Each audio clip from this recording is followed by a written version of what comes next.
Hello, welcome to my part 2 video about dealing with toxic people. My previous video went over toxic behavior and how to identify toxic people and why you should walk away. So this video, I wanted to talk about implementing boundaries and some of my own personal experiences and what I've done in my life when it comes to these kind of people. I was going to team up with one of my friends, Neon Crux, in order to tackle this video, but she had a bunch of personal stuff come up that she needed to focus on. So it's just me, sorry, pushing forward. Show must go on. The reaction I got from my last video was better than I thought it would be. I'm surprised at how many people watched the whole thing. I had a lot of people reach out to me and give me their own stories. So I'm very honored that people did that. Heard a lot of the same sort of story over and over again, which is what I'll address in this. This is also going to be a little bit more off the cuff, obviously. I'll edit here and there, but I hate editing. So one of the things I do is freelance counseling to people when they need it. More often than not, the same theme keeps coming up, which is usually someone being treated poorly by someone else, and they don't really know what to do about it. Oftentimes I see this as an adult child being treated poorly by their parents. Because I've done this kind of counseling for years now, I want to give some personal examples of what I've been through, because quite a few of the things I've been through has mirrored what other people have. And of course, I'm not going to use anyone else's confidential story because that's awful. I've noticed that people really don't want to step back and identify that how other people have treated them is genuinely harmful and inappropriate behavior. They oftentimes make up excuses for the way people will treat them. Because I refuse to use someone else's confidential information, I'm going to put myself out there with some personal experiences, but I'm going to make it vague enough in a way that hopefully people will understand the reoccurring themes and maybe see it mirrored in their own life. I have no reason to believe that any of these people are going to watch this since I block them from most media. If they do, I don't care. They are no longer part of my life. They no longer control me, and I don't think about them. So a few constant stories that I hear from people tend to have the theme of entitlement, victim Olympicing, or emotional manipulation. So what I'm going to talk about will have those themes kind of running throughout it, since I see that most often. Since last week, I've had people reach out to me and tell me their own stories, and they usually fall into like one of these categories. So I'm going to tell you personal, specific examples of people I have had to put up boundaries with. Now, I'm going to make these vague enough because my hope is that people will watch these videos and use them to be helpful. So if any of these characteristics are similar to your own situation, I want you to be able to identify that. I want you to think about your possible toxic relationships in your life and whether or not these people also display these kind of characteristics.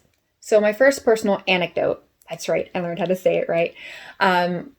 They are going to be the couple from my last video that I kept referencing just because they were the perfect examples. Their biggest issue was entitlement. Now, they were always unhappy because they were always entitled to whatever random thing for really no real reason. Example, I held an opinion that the female did not agree with. She did not like that I did not change her opinion when she expressed she disagreed with my opinion. After attempts to change my opinion, unsuccessfully, she started playing the victim card and saying I was victimizing her by crossing boundaries, even though no boundaries had been set forth, and simply my having an opinion about something did not cross boundary, or it really shouldn't cross anyone's boundaries. If you're that triggered by someone else having an opinion about something that disagrees with you, there ain't no hope for you, Biddy. When that had no sway, she just started to insult me. Her and her husband sat there and concocted these long messages together about why I'm awful and why I'm so wrong. And here I didn't really care that much. I really wasn't into this conversation. So that's when the emotional pleas began. I had to change my opinion because of whatever emotional thing she was going through. She got emotional. She started to insult me. I just simply stopped reading the messages and kind of just went on with my life. A couple days later, I make a Facebook post to my wall, expressing the same opinion that I had expressed to her. Had nothing to do with her at all. But my husband gets a call from toxic husband saying that his wife has been crying for 2 hours and I needed to call and apologize to her for all the awful stuff I've done. So let's see what we've got here. We've got a false sense of entitlement in order to feel like you can say whatever you want to me, attack me over my opinions, try to change them, and insult me with zero repercussions. I was not allowed to have my own opinion. Therefore, she attempted to bully me out of it. When that did not work, she simply went to insulting me. When I ignored her after that, she went on to make these grand emotional displays, accusing me of doing and saying things I didn't do or say, and now, to make it up to her, I needed to apologize to her. It didn't matter that I did nothing wrong. It didn't matter I did nothing wrong to her. What mattered is that she now had a perception of what I had done or not done through the lens of her emotional instability. I have heard this story many times, especially from adult children with their mothers. Go back, rewind it if you got to listen to it again. In toxic relationships, a huge thing is manipulation and being in control. And people who are toxic are really willing to do anything to get that. A tactic that I'll see toxic people use often in order to gain this control is called victim Olympicing. Now, what is that? It's when you're really going for the gold to prove that you've had it worse than anyone else. Whether you want people to see you as super tough or give you the most pity, but oftentimes I will see people use this as a reason to give themselves authority in various matters. Have you ever had a conversation with someone and their response to an opinion contrary to yours is that, well, I've had it worse, so I know better? They'll often have stories about how awful their childhood was, past relationships, and oftentimes I've found people just straight up lying about the severity or exaggerating in order to be seen as bigger victims. Now, there are people who will be open about traumas from their past. That's fine. That's not really what I'm talking about. I'm talking about the people who use past traumas in order to gain footing in arguments. Personally, I don't talk about that kind of stuff very openly. It takes a lot for me to open up to someone when it comes to my past traumas or abuse or anything like that. I have a bad taste in my mouth because I've oftentimes seen people get up and shout their abuses from rooftops in order to shout down other people. And a few dozen times I've had someone get into my face and tell me that, oh, this happened to them, so therefore I need to shut up with my opinion and what I've gone through is worse. The only difference is that I don't just willingly offer my information to other people. Survivors don't owe anyone their stories. I had someone in my life recently who just had to be a victim and would tell us these over-the-top stories about her family and her past trauma and everything. And you have this sense of like, oh my gosh. But then a lot of the stories weren't making sense. Her reactions to them weren't making sense. And then the next thing I knew, this person was telling other people that I had harmed her. I hadn't. I had actually been pretty good to her. But if someone is willing to make up lies about other people harming them in order to get attention, affirmation, and authority, they're probably going to do it about you too. Then there are the cases where you'll have someone in your life who will feel the right to say the most brazen things without any sort of repercussion. For some reason, these kind of people don't feel as if they ought to be held accountable for the awful things that they say. It's like that cliche old grandma who talks badly to the grandson's new girlfriend, and everyone's like, oh, that's how she is. No, that's not okay. Don't give people passes like that. It's never okay for someone to treat someone else awfully. Call them out on it. And it's always a matter of control. When people treat other people poorly and then get away with it, it's because they feel a sense of control, whether they have it or not. Don't give people that kind of control over other people. You do that by holding them accountable. So a situation I was in that sums up this narrative pretty well was with an individual who for years had been caught talking smack about me. And I pushed through and I pushed through and I pushed through and I forgave and I forgave and I forgave. And then one day she called up my husband and started railing at him on the phone because we were refusing to do something because of boundaries that we had put into place. There was something that we were refusing to do. So she just started yelling all of this awful stuff about me, accusing me of doing things I hadn't done. Couldn't come up with any evidence for any things that I had done. Which, side note, is a thing that toxic people do. They'll be like, everyone agrees with me. Oh, who agrees with you? Everybody. They can't name a single person that agrees with them and provide evidence that that person agrees with them. But anyways, so here she was yelling on the phone. I could hear it all. Yelling about how awful I was, how awful my family was, how awful my faith was. And my husband is an incredible man. He got extremely mad. I had never seen my husband this mad. And he's a Marine, so it's like this giant angry Marine. So he hung up on her. And I was consoling him for 20 minutes. And this person showed up at our house unannounced after this big fight that he had had with her, where he defended me against her saying awful stuff about me.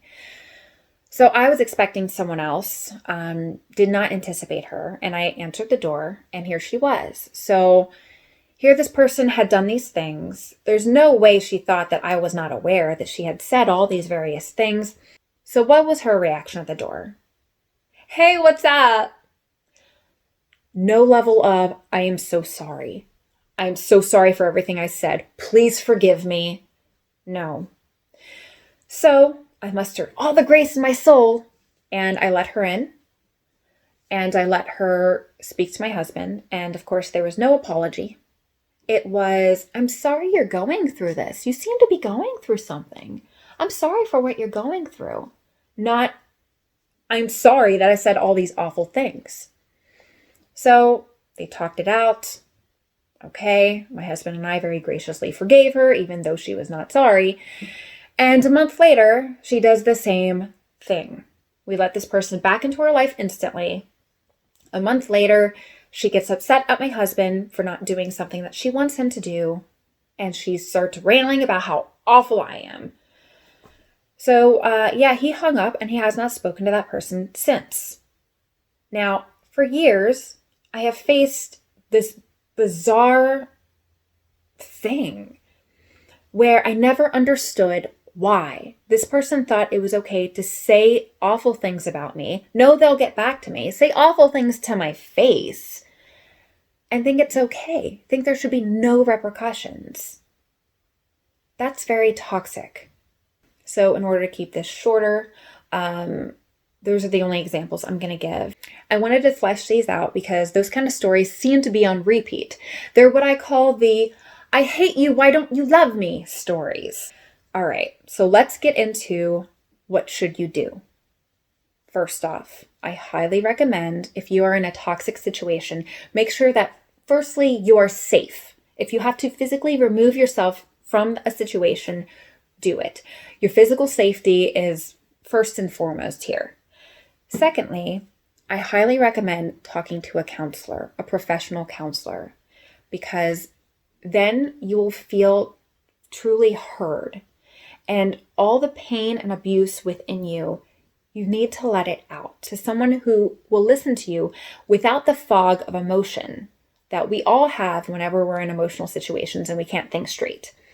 A counselor will tell you, hey, no, that's messed up. They shouldn't have done that. When you'll oftentimes give yourself excuses why they should have done that. A counselor can also help you learn how to implement boundaries for your very specific situation, whether they're physical boundaries, whether it's boundaries on the amount of attention that you give someone, or even going no contact with someone else. In any circumstance, sitting down with your spouse, if you're married, and really figuring out what you need to implement in order to become healthier is going to be very key. Do you get drained by hanging out with someone after a few hours? Maybe simply limiting your exposure to them to a few hours a month would save the relationship. Perhaps uninstalling a messaging app from your phone so you don't feel like you have to constantly be available to any emotional vampires. Going no contact with someone is really more of a solution after you've expressed your desired boundaries to someone and they have not respected them. Being able to physically approach the person you want to set boundaries with is important. Sometimes you can't do that. Sometimes it has to be a phone call. Probably should go with a FaceTime if you cannot physically talk to them about this, because this is something that's important and you want to convey the importance as best you can. It might be difficult for you to approach someone one-on-one if they've been treating you inappropriately for years. If you are married, absolutely have your spouse present. You guys are a united front. You fight together. You're each other's support. And the toxic person will see that you guys have each other and you've got each other's back. If you aren't married, perhaps having just a really good friend present who will support you if you start to wane back. Will the toxic person push back? Yes. They will tell you that you're being dramatic and unreasonable. They'll make you feel badly for even wanting to have a conversation like this because the whole issue's just in your head, right? I mean, how dare you want to have this conversation at all? You need to stand firm. Stand your ground. Easier said than done, I know, but that's why you have your support there. And have in front of you written down desired expectations of them and let them know what your repercussions are if they do not heed these.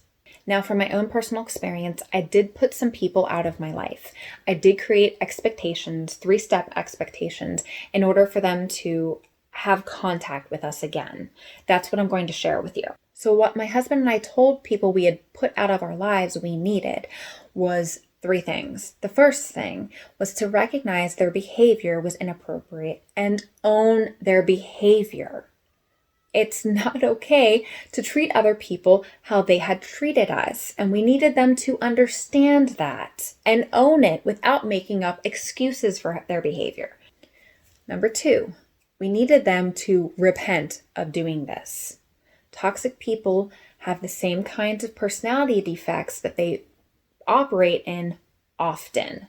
So they needed to identify that what they did was wrong and then actually be contrite about it.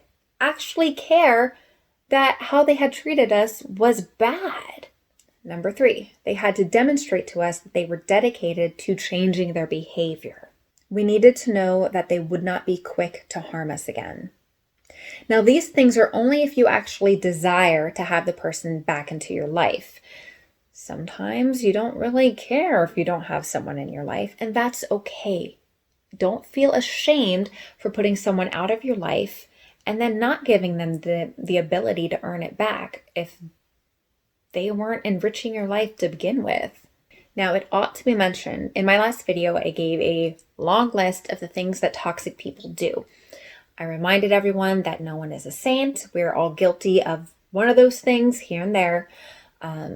But something I would like anyone who watches these to do is go back and reflect on that list.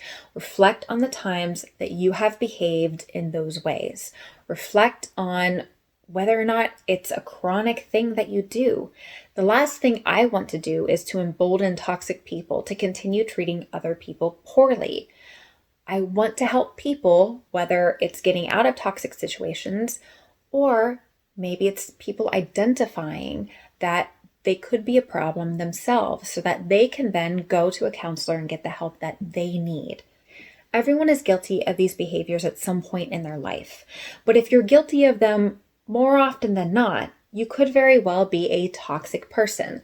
There is a difference between failing to be a saint and being a constant terrorist.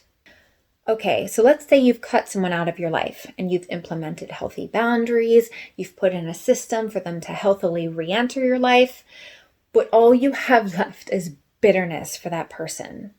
Let's address this. I spoke before about the importance of putting toxic people out of your life and your mind in order for your physical and mental health. But what people don't realize is that you also have to watch your spiritual health as well. They affect your peace.